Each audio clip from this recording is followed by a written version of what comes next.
Hello everyone! Welcome to my YouTube channel, Kuya Awi Bicolana ko. Kumusta na po kayo? I hope na nasa mabuti kayong kalagayan. Actually guys, mayroon po ako sa inyong i-share dahil sa panahon ngayon, di ba, napaka-init ng ating temperature. Halos araw-araw nag-average ng pinakamababa na 35 sa NCR. May time na 38, 42. So kaya kailangan talagang magawan natin ng paraan ang ating naranasan ngayon. Alam mo guys, sa panahon kasi ngayon talagang nagbabago yung nag-change climate tayo ngayon dahil sa nangyayari sa ating nature. So kaya hindi natin maiwasan na magkakaranas tayo ng ganitong kumbaga panahon na tag-init. So kaya ang gagawin natin ngayon guys, dahil sa tag-init ngayon, actually guys, may i-share ko lang about sa health concern, especially like me. Nung last month kasi last week, nagpa-check up ako. So overall check up lahat, dugo, kidney, lahat kinuhanan lahat ako ng ng mga ng ating katawan upang ma-monitor natin kung normal pa ba ang function ng ating mga organs sa ating katawan, especially sa yung katawan natin. So kaya ang pinabuti ko na nagpa-overall check up ako para maiwasan yung maiwasan yung magkaroon ng sakit, lalo ngayon sa panahon natin ngayon na mainit. So na-alarm kasi ako nung time na nagpa-PP ako. Ang BP ko is nasa 157/95. So kaya pala may time na nahihilo ako, antukin, tapos medyo basta iba yung pakiramdam ko. Hindi katulad nung medyo bata-bata pa tayo, so hindi natin naranasan na gano'n. So mas maranasan talaga natin pag medyo magkakaroon na tayo ng edad. So at the same time, yung lifestyle natin, yung pamaraan ng pagkain, so karamihan talaga yun yung nangyayari ngayon, yung sa lifestyle, at saka yung physical rotation. Kung yung exercise, kailangan talaga ma-monitor natin yon at the same time para maging malusog tayo. So ngayon guys, para ma-monitor natin yung katawan natin na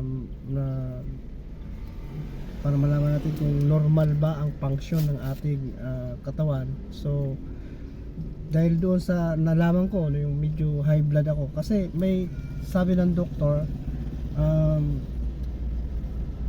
nakukuha sa lahi, like high blood, diabetic, inheritance daw yon. So may mga time din daw kasi, kumbaga may time daw kasi na dahil sa sobrang pagod, lalo na workaholic ka, so may tendency na doon na dysfunction yung ating katawan. So kaya kung may mga history kayong high blood, yung side ng parents nyo, like your father, your mother, so mas maigi pa, maaga pa lang malalaman mo na kung ikaw ba ay may lahi na high blood or diabetic or mga iba pang sakit. So kailangan alam mo yung history ng yung family, para sa ganon yung sarili mo mapaghandaan mo in the future, para hindi mo na ma-adapt yung kanilang mga sakit. So ngayon guys, i-share ko lang dahil nag-worry nga ako doon sa result ng ano. Mayroon po tayong digital, nag-produce ako ng digital BP. Malaking bagay ito kasi ako nasa nasa ano ako palagi akong nasa travel araw-araw. So kailangan ko talagang i-monitor yung ano ko, temperature, BP ko para yun nga, para ma-maintain natin yung kalusugan natin na maging malusog tayo at the same time ma-prevent natin yung mga mahirap talaga magkasakit. So ito guys, digital BP. So ang gawin natin ito dahil ito pwede rin ano mo sa kuryente, pwede rin di battery. So portable, kahit saan ka pumunta, travel ka man or nasa bahay ka lang, pwede to. So mayroon dito manual. Kailangan kasi pag manual, may alam ka, kumbaga na may idea ka kung paano gamitin yung manual. So ito, dahil wala tayong knowledge about the health expertise, no, ang gumagamit na yung mga health expertise yung mga gumagamit noon. So dahil hindi tayo health expertise, ito na yung ano para mabilis natin ma-monitor yung ating kalusugan, especially yung kung mataas ba ang BP mo o mababa. So ito, mahadlangan natin, napaka the best kasi kahit saan ka pumunta, dala-dala mo lang. So ngayon guys, dahil nagpahinga na ako, katapos ko kumain, nagpahinga ako, alamin natin kung ilan ang BP ko sa kasalukuyang oras nito katapos lang kumain. So kaya ang gawin natin, alamin natin kung normal ba, kung tama ba yung ano lang yung blood pressure natin. Ayan, mabilis lang to guys. Ayan. Ayan guys, sinuot natin yung ano ng BP. Okay. Actually guys, nung in-explain to sa akin ng ng pinilihan namin sa Mercury. Actually, nabili natin sa Mercury. So ito kailangan kailangan mag-shoot tong dalawang itong kamay ito. Yan, katulad yan. Yan ang palatandaan para tama yung paggamit nito. Itong dalawang kamay ito kailangan magkasya dito. At the same time, yung mayroong siyang arrow, kailangan yung arrow naka-align dito. Okay? Okay na. Then pipindutin na natin. Ayan, start natin. Ayan, start natin ha.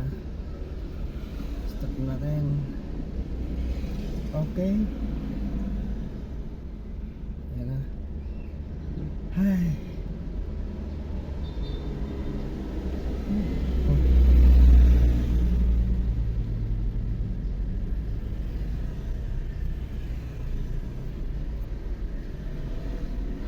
Sobrang init, no? Init talaga, banang.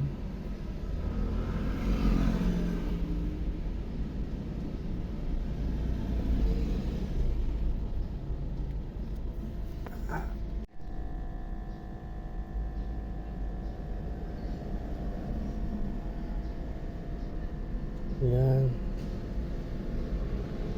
Okay guys.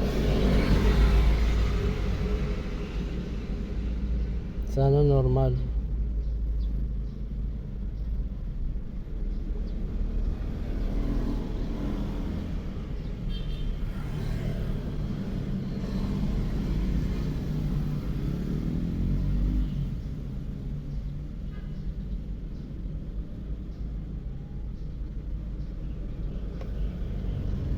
Ayun.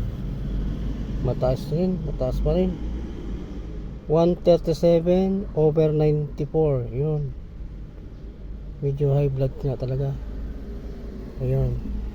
Yan, ang ano natin, ang blood pressure natin is 137/94. Mataas yan.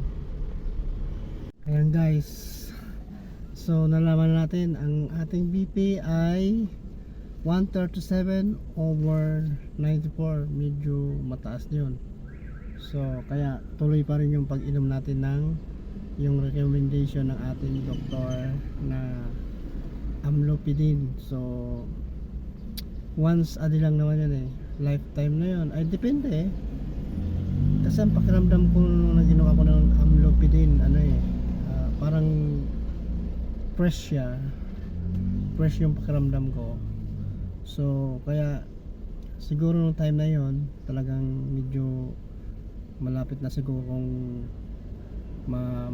mag-collapse, no, kung hindi ko maagapan yun. So kaya guys, yan advice ko sa inyo, kailangan mag-monitor kayo sa inyong sarili, kasi sa panahon ngayon mainit talaga, hindi maiwasan talaga na magkaroon ng sakit tayo. So para sa maiwasan yung ating pagkaroon ng sakit, kailangan i-monitor natin yung ating sarili. Kaya guys, I hope na mayroon kayong natutunan sa aking binahagi na vlog. I hope na mayroon kayong mga technique na nakuha. Kung ako sa inyo guys, talagang kailangan nyo mag-invest din kayo ng BP, digital BP, para ma-monitor nyo yung sarili nyo, para maiwasan yung pagkaroon nyo ng sakit. Okay, muli, maraming salamat sa inyong panonood. I hope na nag-enjoy kayo kung saan man kayo naroon. Mag-ingat kayo palagi at pag-ingatan natin sarili upang sa ganun tayo ay maging malusog. Okay? Mas angat pag may alam. Okay? Maraming salamat. Diyos mabalo sa inyo, gamos. Ingat palagi.